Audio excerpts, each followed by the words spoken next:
नमस्कार जय जगन्नाथ आम चैनल को आपण मानकु बहुत बहुत स्वागत। सांग माने 1 जानुआरी 2025 दिन नोट रे गुड़ाई दियंतु एही गोटिए गुप्त जिनिस। एते धन वर्षा हेब जे आपण गणी गणी थकिबे।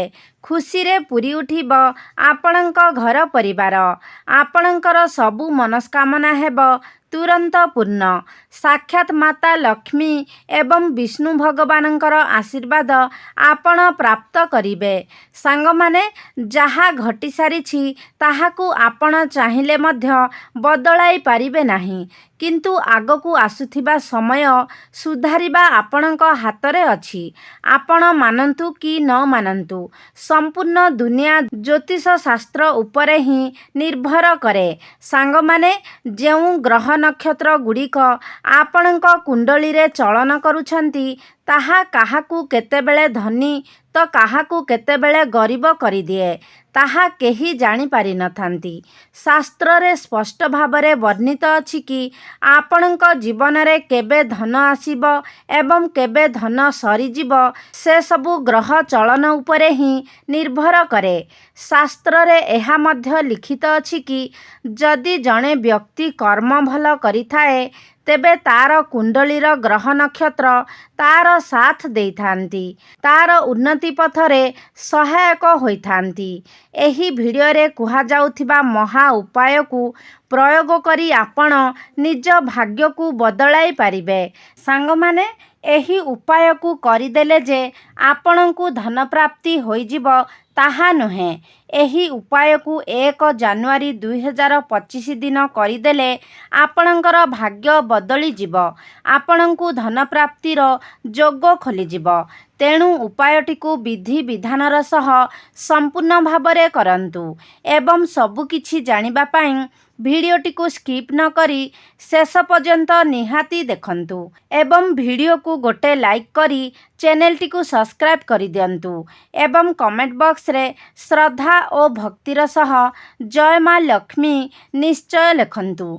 सांग माने जदि 2024 रे आपणक निकट को धन आगमनर समस्त बाट बंद होई जाइछि, 2024 रे व्यापार आपणकर ठीक रे चालू नाही, करजरे आपण पूरापूरी बुड़ी रहिछंती, आउ जदि आपण चाहुछंती एही नववर्ष 2025 मसीहारे आपणक सह से सबु न घटु बोली आपणक जीवन रे धनर आगमन वृद्धि हेउ, धन आसीबार नूतन मार्ग फिटी जाउ बोली आपणकर बंद पड़िथिबा व्यापार पुणी थरे चालू होई जाउ बोली आपणक जीवन रे बहुत उन्नति हेउ बोली तेबे वर्ष आरंभ माने 1 जानुआरी 2025 रे आपणकु एही उपायटी पालन करिबाकू पड़िबो।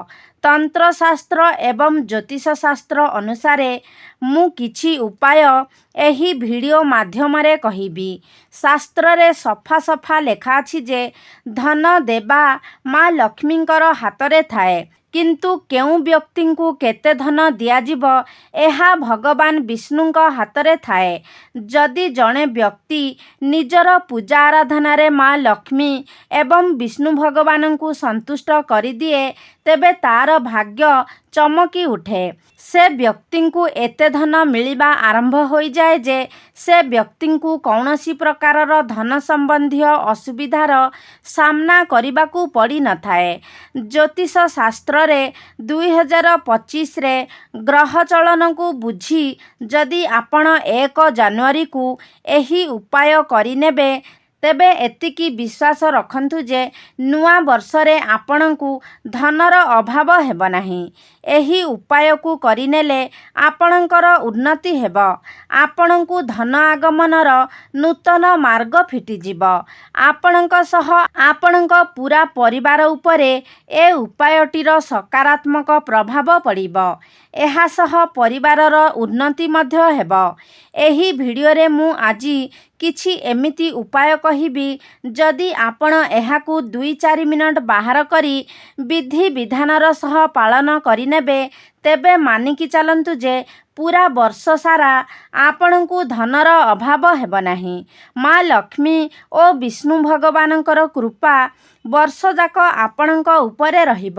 ସାଙ୍ଗମାନେ, ଏବେ ଚାଲନ୍ତୁ ଜାଣିବା ସେହି ଉପାୟଗୁଡ଼ିକ ବିଷୟରେ। ସର୍ବପ୍ରଥମ ଉପାୟଟି ହେଉଛି ଧନ ପ୍ରାପ୍ତିର ମହା ଉପାୟ। ଏହା ଏକ ତନ୍ତ୍ରୋକ୍ତ ମହା ଉପାୟ ଅଟେ। ଏହାକୁ ଯଦି ଆପଣ ବର୍ଷର ପ୍ରଥମ ଦିନରେ ମାନେ 1 ଜାନୁଆରୀ ଦିନ ପାଳନ କରିନେବେ ତେବେ ପୁରା ବର୍ଷ ଆପଣଙ୍କ ଗୃହକୁ ଧନର ଆଗମନ ହେବ। ଆପଣଙ୍କ ଘରେ ହେବ ଧନର ବର୍ଷା। ଆପଣଙ୍କ ଗୃହକୁ ଯେଉଁ ଧନ ଆସିବ ସେଥିରେ ବୃଦ୍ଧି ହେବ ଏବଂ ମା ଲକ୍ଷ୍ମୀ ସ୍ଥାୟୀ ରୂପରେ ଆପଣଙ୍କ ଘରେ ନିବାସ କରିବେ। ଏହି ମହାତନ୍ତ୍ରୋକ୍ତ ଉପାୟକୁ ଅନେକ ଲୋକ ଆପଣାଇ କୋଟିପତି ହୋଇଛନ୍ତି। ଏହି ଉପାୟକୁ ଆପଣ 1 ଜାନୁଆରୀ ସୂର୍ଯ୍ୟାସ୍ତ ପରେ କରିବେ। ଉପାୟଟିକୁ କରିବା ପୂର୍ବରୁ ପ୍ରଥମେ ଆପଣ ସ୍ନାନ କରିନେବେ। ତାପରେ ହଳଦିଆ କିମ୍ବା ଲାଲ ରଙ୍ଗର ବସ୍ତ୍ର ପରିଧାନ କରନ୍ତୁ। କାରଣ ହଳଦିଆ ଏବଂ ଲାଲ ରଙ୍ଗ ଭଗବାନ ବିଷ୍ଣୁଙ୍କୁ ଅତ୍ୟନ୍ତ ପ୍ରିୟ ଅଟେ। ଏହା ବ୍ୟତୀତ ଏହି ଦୁଇଟି ରଙ୍ଗ ଶୁଭତାର ପ୍ରତୀକ ଅଟେ। ଲାଲ ଏବଂ ହଳଦିଆ ରଙ୍ଗର ବ୍ୟବହାର କଲେ ସେ ପୂଜାର ଫଳ ଆପଣଙ୍କୁ ତୁରନ୍ତ ମିଳିଥାଏ ବୋଲି ମାନ୍ୟତା ରହିଛି। ଏହାପରେ ଆପଣଙ୍କୁ 500 ଟଙ୍କା କିମ୍ବା 100 ଟଙ୍କିଆ ନୋଟ୍ ଗୋଟିଏ ନେବାର ଅଛି। 100 ଟଙ୍କାରୁ କମ୍ ଟଙ୍କାର ନୋଟ୍ ଆପଣ ନେବେ ନାହିଁ। ବର୍ତ୍ତମାନ କ'ଣ କରିବେ ନା କଞ୍ଚା ହଳଦୀ ଖଣ୍ଡ ଗୋଟିଏ ନେବେ। କଞ୍ଚା ହଳଦୀ ବଜାରରେ ଆପଣଙ୍କୁ ମିଳିଯିବ। ହଳଦୀକୁ ସନାତନ ଧର୍ମରେ ପବିତ୍ର ମାନାଯାଏ ଏବଂ ହଳଦୀର ପ୍ରୟୋଗ ମା ଲକ୍ଷ୍ମୀ ଏବଂ ବିଷ୍ଣୁ ଭଗବାନଙ୍କର ନିକଟରେ କଲେ ସେ ପୂଜାଟି ସିଦ୍ଧିପ୍ରାପ୍ତ କରିନିଏ। ଆପଣ 1 ଜାନୁଆରୀ ଦିନ ସୂର୍ଯ୍ୟାସ୍ତ ପରେ ଗାଧୋଇ ସାରି କିମ୍ବା ଧୁଆଧୋଇ ହୋଇ ହଳଦିଆ ବସ୍ତ୍ର ପିନ୍ଧି ସେ ହଳଦୀ ଖଣ୍ଡକୁ ନେଇ ପୂଜା ଘରେ ମା ଲକ୍ଷ୍ମୀଙ୍କ ମୂର୍ତ୍ତି କିମ୍ବା ଫଟୋ ନିକଟରେ ବସି ଏକ ଘିଅର ଦୀପ ଜଳାଇବେ। ଏହାପରେ ସେ ହଳଦୀ ଖଣ୍ଡକୁ ହାତରେ ଧରି ମା ଲକ୍ଷ୍ମୀଙ୍କର ବୀଜମନ୍ତ୍ରକୁ 11 ଥର ଜପ କରିବେ। ମା ଲକ୍ଷ୍ମୀଙ୍କର ବୀଜମନ୍ତ୍ର ହେଉଛି ଓମ୍ ମହାଲକ୍ଷ୍ମୀ ନମଃ। ମା ଲକ୍ଷ୍ମୀଙ୍କୁ 11 ସଂଖ୍ୟାଟି ଅତ୍ୟନ୍ତ ପ୍ରିୟ ଅଟେ। ସେଥିପାଇଁ ଏ ମନ୍ତ୍ରକୁ 11 ଥର ଜପ କରିବେ। ଏହାପରେ ସେ ହଳଦୀ ଖଣ୍ଡକୁ ସେ ନୋଟ୍ରେ ଗୁଡ଼େଇ ଦିଅନ୍ତୁ। ଏହାପରେ ଏକ ଲାଲ ରଙ୍ଗର ସୂତା ନେଇ ହଳଦୀ ଏବଂ ନୋଟ୍କୁ ବାନ୍ଧି ନିଜ ଆଲମାରିରେ ଅର୍ଥାତ୍ ଯେଉଁ ସ୍ଥାନରେ ଆପଣ ଟଙ୍କା ସୁନା ଆଦି ରଖୁଛନ୍ତି ସେ ସ୍ଥାନରେ ରଖିଦିଅନ୍ତୁ। କେବଳ ଏତିକି ଉପାୟ ନୂଆ ବର୍ଷର ପ୍ରଥମ ଦିନ କରନ୍ତୁ ଏବଂ ଏ ନୋଟ୍କୁ କେବେ ବି ଖର୍ଚ୍ଚ କରନ୍ତୁ ନାହିଁ। ଏହି ଉପାୟଟି କରିବା ପରେ ସେ ନୋଟ୍ଟି ଅଭିମନ୍ତ୍ରିତ ହୋଇଯିବ ଏବଂ ଆପଣଙ୍କ ଜୀବନରେ ଚୁମ୍ବକ ପରି ଧନକୁ ଆକର୍ଷଣ କରିବ। ମା ଲକ୍ଷ୍ମୀ ବିଷ୍ଣୁ ଭଗବାନଙ୍କ ପ୍ରତି ଆଶୀର୍ବାଦ ଏହା ଅଟେ। ଏହି ଉପାୟ କରିବା ପରେ ଆପଣଙ୍କ ଜୀବନରେ ଧନର ବର୍ଷା ହେବ ଏବଂ ପୁରା ବର୍ଷ ଆପଣଙ୍କୁ କୌଣସି ପ୍ରକାରର ଧନଜନିତ ଅସୁବିଧା ହେବ ନାହିଁ। ଦ୍ୱିତୀୟ ଉପାୟ, ଏହାକୁ ମଧ୍ୟ 1 ଜାନୁଆରୀ ଦିନ ଆପଣଙ୍କୁ କରିବାକୁ ପଡ଼ିବ।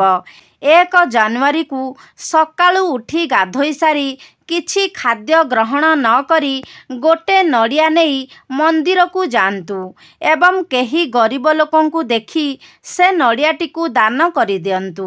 ଶାସ୍ତ୍ର ଅନୁସାରେ ବର୍ଷର ଆରମ୍ଭ ଦିନରେ ଯଦି ଆପଣ ଶ୍ରୀଫଳ ଅର୍ଥାତ୍ ନଡ଼ିଆ ଦାନ କରନ୍ତି ତେବେ ଆପଣଙ୍କ କୁଣ୍ଡଳୀର ଗ୍ରହ ନକ୍ଷତ୍ର ଆପଣଙ୍କର ବର୍ଷ ସାରା ସାଥ ଦେବେ। ଯଦି ଆପଣ ଚାହୁଁଛନ୍ତି ଭାଗ୍ୟ ଆପଣଙ୍କ ହିତରେ ଯାଉ ବୋଲି ତେବେ ଜଟା ଥିବା ନଡ଼ିଆକୁ ଘର ପାଖରେ ଥିବା ମନ୍ଦିରରେ ଯାଇ ନିଶ୍ଚୟ ଦାନ କରନ୍ତୁ। ସାଙ୍ଗମାନେ, ଆପଣ ଜାଣନ୍ତି କି ଯେ ମା ଲକ୍ଷ୍ମୀଙ୍କର 8ଟି ସ୍ୱରୂପ ସଦାବାହାର ଗଛରେ ନିବାସ କରିଥାନ୍ତି। ତେଣୁ 1 ଜାନୁଆରୀ ଦିନ ଗୋଟେ ଗମଲାରେ ସଦାବାହାର ଗଛ ଆଣି ନିଜ ଘରେ ରଖନ୍ତୁ। ଆପଣ ଏତିକି କଲେ ବର୍ଷ ସାରା ମା ଲକ୍ଷ୍ମୀଙ୍କର କୃପା ପ୍ରାପ୍ତ କରିବେ। 1 ଜାନୁଆରୀ ଦିନ ନିଜ ଘରେ କ୍ଷୀରି କରି ମା ଲକ୍ଷ୍ମୀଙ୍କୁ ଭୋଗ ଚଢ଼ାନ୍ତୁ ଏବଂ ସେ ଭୋଗକୁ ପୁରା ପରିବାରକୁ ଖାଇବାକୁ ଦିଅନ୍ତୁ। ଏମିତି କଲେ ଆପଣ ଏବଂ ଆପଣଙ୍କ ପୁରା ପରିବାର ଉପରେ ମା ଲକ୍ଷ୍ମୀଙ୍କର କୃପା ବର୍ଷା ହେବ। ତେବେ ସାଙ୍ଗମାନେ, ଆଶା କରୁଛି ଆଜିର ଭିଡ଼ିଓଟି ଆପଣମାନଙ୍କୁ ନିଶ୍ଚିତ ଭାବରେ ଭଲ ଲାଗିଥିବ। ଯଦି ଭଲ ଲାଗିଛି ତାହେଲେ ଲାଇକ୍ କରନ୍ତୁ, ସେୟାର କରନ୍ତୁ। ଆମ ଚ୍ୟାନେଲରେ ଯଦି ନୂଆ ଅଛନ୍ତି ତାହେଲେ ସବସ୍କ୍ରାଇବ୍ କରିଦିଅନ୍ତୁ। ସର୍ବେ ଭବନ୍ତୁ ସୁଖିନଃ। ଧନ୍ୟବାଦ।